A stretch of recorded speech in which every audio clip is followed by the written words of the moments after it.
This is reposted. A couple weeks ago, we started talking about, or we did an episode on, does everyone have a purpose in life? And that's kind of stuck with me. And we talked to Brandon, that came up maybe when we were recording, maybe not. But just like what's your purpose? And I think my marching orders for the last year on this podcast have been just do it, start making something, No.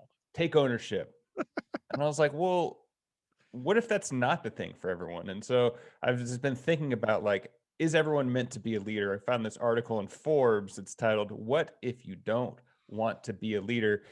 And it talks about different things. It's like, maybe it's not meant for everyone. And maybe it's more of like, you need to figure out what your personality type is and what you want to get out of life. And maybe don't listen to my advice on just start a company and keep churning. I mean, I have a friend that her dream was to be the number two in a book club. She's like, I'm a great number two, and I'm good at assisting people, and I'm not a leader. And hearing her say that, I'm like, why? Why would you not want to be in charge? And it kind of makes me realize that I have a certain personality, and that's what I want to do, and that's not wrong. I think we both want different things in our life, but what do you think? Have you ever been forced into a leadership role that you didn't want? I think that's a great example of someone knowing themselves, like saying, hey, I'm a good number two and not a number one. Oftentimes, you just start your career and you don't know what you are. And then you get thrust into something that maybe you aren't, sometimes specifically when you're younger and you haven't figured that out yet. So you're already in a hole.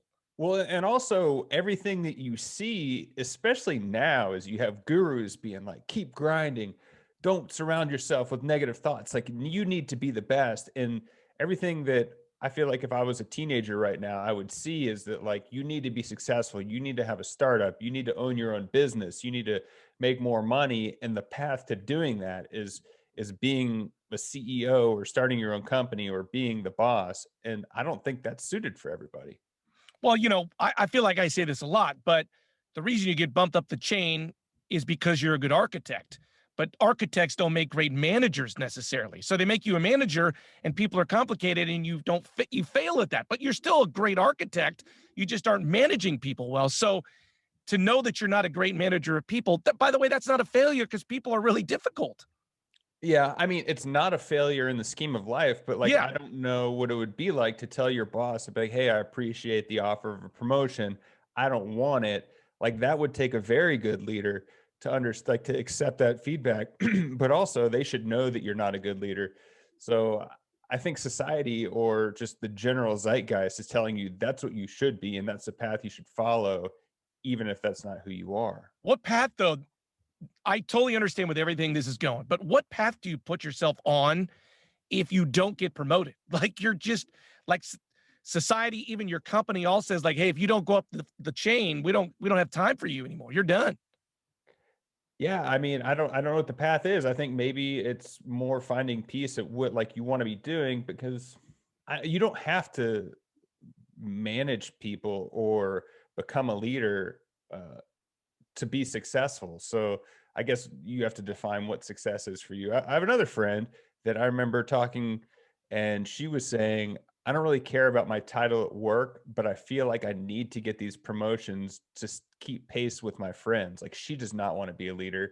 And so I guess I don't know what the answer is, because my personality is keep going, start something new. If you're not happy, keep churning till you make butter. But like, that's not what everyone's path is. And I guess this is just me reflecting on, I keep telling people to do stuff, but maybe don't. Maybe go for a walk. Maybe enjoy your family. Maybe enjoy the outside, and you don't have to worry about stuff.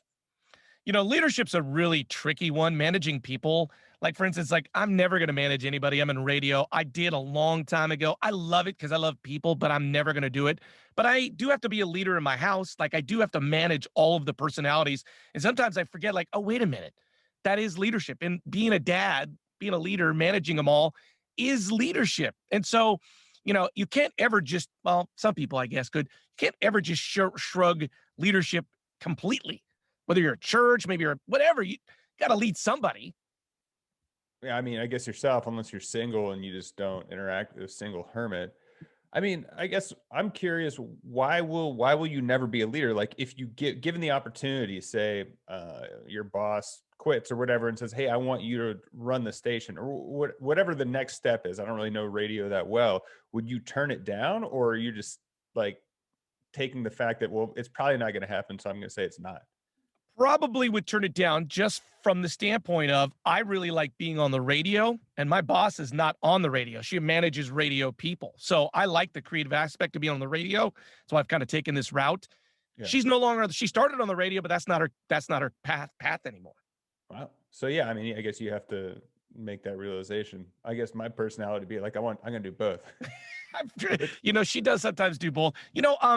I just have this real passion for good leaders. We have this friend, Matt Walker, who he's pretty high up in a nonprofit. And I think the one thing leaders do real well is they don't just do the job, they look out for people.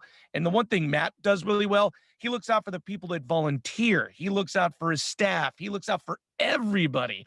And I think that's what great leaders do. They don't just look at the job that's ahead. They look at how everybody does the job. By the way, not all leaders do that because some are bad.